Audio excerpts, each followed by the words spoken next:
Welcome back to the Dark Knight's Tales podcast, a podcast dedicated to horror fans around the world. I'm your host, Tanis Clark, and I'm now glad to present Phone Booth, written by Jaydeep Shah and performed by Tanis Clark and Sean Anthony. One lady went to the phone booth to call her relative and started talking with her as the person picked up the call at the other end. However, after she hung up the phone, the telephone rang before she could exit the phone booth. As the lady picked up the phone, she heard a raspy voice say, "You will die in a few minutes." The lady tried to open the door in panic, but she failed. People who were watching her saw that the lady disappeared from the phone booth. Then the phone booth door was opened automatically. After that, people locked the phone booth forever. In the nighttime, the phone booth's lock became unlocked by an unseen force. A couple was departing from a nearby parking area.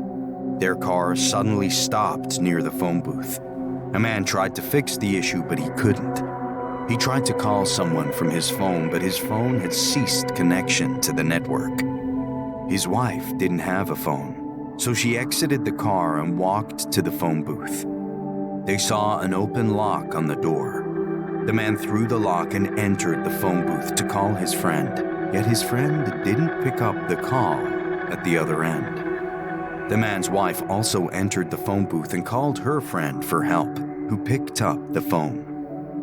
While talking to her friend, she and her husband screamed. Within a few minutes, they dissipated from the phone booth. The lady's friend immediately reached the phone booth. Since she was a detective, she started an investigation to figure out what had happened with her friend and her friend's husband.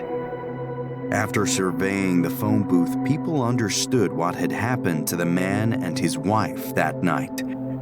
People told the detective about how the phone booth had already killed many people.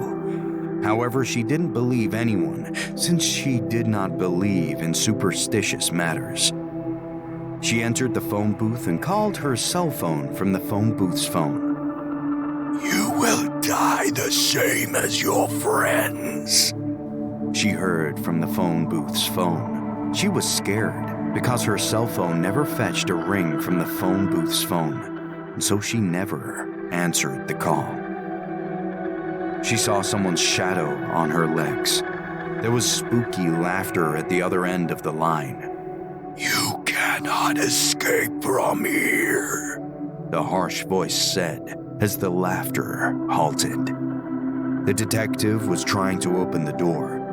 The shadow was increasing its height. The detective began to scream.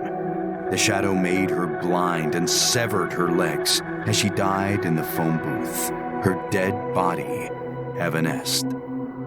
Nevertheless, she returned as a phantom to protect innocent people, and to protect them, she had to destroy the phone booth. In the night, she fought with the shadow that had killed her and others in the phone booth to destroy the phone booth and the shadow. After only a few minutes, she undid the shadow and the phone booth. After demolishing them, the detective's soul attained salvation from this world. Thank you for listening to this episode. This story was originally published in The Revenge, Book 1 of Horror Story series. If you enjoyed listening to this story, consider buying The Revenge. We will be back next week with one more scary tale. In the meantime, listen to our previous episodes of Dark Knight's Tales podcast and check out the author's website, www.jaydeepshah.com.